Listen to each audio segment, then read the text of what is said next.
Just a quick reminder, as I told you before, bulevirtide is able to inhibit the NTCP, which is the bile acid transporters. And some studies in the literature suggest that variants in the gene encoding NTCP, so the SLC10A1, are able to influence the clinical outcome, as reported here by Tonutto. In fact, this SNP is able to influence the hepatitis delta virus RNA and the early response to treatment. But currently, no data are available in the literature focused on the role of these SNPs in influencing bulevirtide concentrations.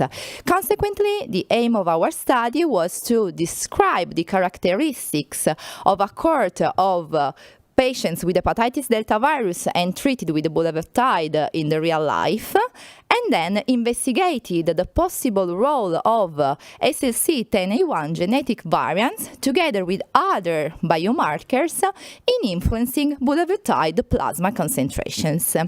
We enrolled adult patients with compensated liver disease and treated with bulevirtide as monotherapy at 2 mg per day, and we evaluated different biomarkers, so viral biomarkers, the delta virus RNA, biochemical biomarkers, so the hepatic transaminase and the lipid panel, pharmacological biomarkers, so bulevirtide plasma exposures and SNPs in SLC10A1, and clinical biomarkers such as the stiffness at different timings, so at the baseline, week 4, 12, 24, 36, and 38. Then we evaluated the clinical outcome in terms of virological response at week 48 and the biochemical outcome at 48 weeks. Here the characteristics of 13 patients are reported, and most of them are males, and we can see that 50% of our patients has a stiffness higher than 12 kilopascal, so F3 and F4 fibrosis stages. Concerning the clinical outcome, we can see that 3 patients have the virological response, 2 patients the biochemical one, and only 1 patient the combined response. Whereas concerning the lipid panel, we have no differences, no statistical differences at the different analyzed timings concerning cholesterol, high density lipoproteins, low density lipoproteins, and triglycerides. But also for bile acids, we have, obviously, these are 13 patients, but we have an increase, but not statistical significant.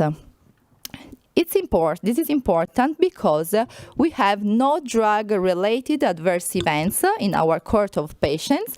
Just 1 patient stopped the administration of bulevirtide for wrong self-administration.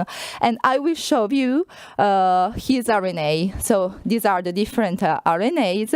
And the patient who stopped the bulevirtide at week 24 is this in the light blue.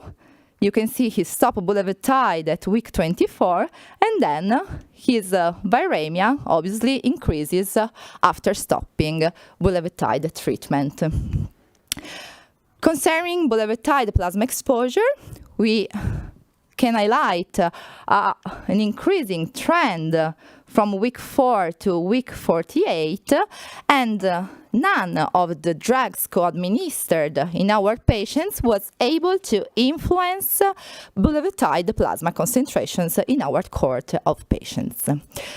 Concerning pharmacogenetics, this SNP was able to influence bulevirtide concentrations at week 4 and at week 48, and particularly we can see that GCCC genotype patients have reduced drug concentrations compared to GG genotype patients at both the analyzed timings. Obviously, the statistical significance is borderline, but again, these are 30 patients.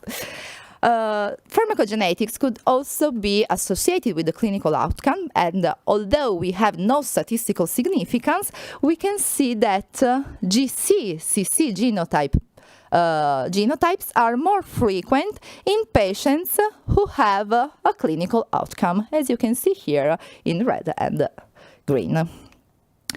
What about the stiffness? As expected from the literature, we have a reduction in stiffness from the baseline to the week 48 with a statistical significance from 9 to 9 to 5.8.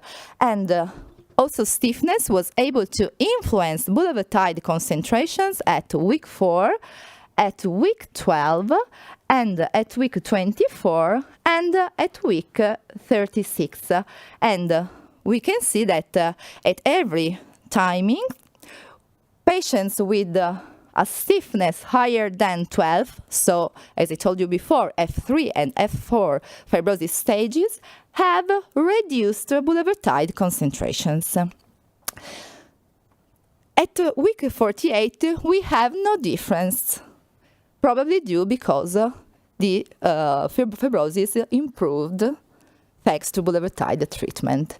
So, in conclusion, this is the first study suggesting that some SNPs could influence bulevirtide concentration, but also the fibrosis stage. And we tried to explain this data. So, the biological significance of the SNP we found correlated with bulevirtide concentration is still unknown. And we found that GC-CC genotype are associated with lower bulevirtide concentration and an improved clinical outcome, and could be probably due to a high affinity of bulevirtide for NTCP in our GC-CC genotype patients. So we have a reduced drug concentration since it's all bound to NTCP, improving the clinical outcome. Obviously, this is a supposition for GC-CC genotype patients. It's different for GG genotype patients who have increased bulevirtide concentration, probably because it's not bound to NTCP.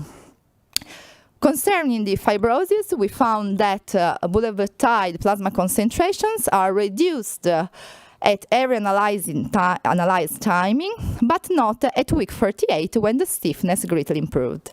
Could be due to that F3 and F4 patients have a higher expression of NTCP, as reported by this study, compared to patients so F0, F1, and F2.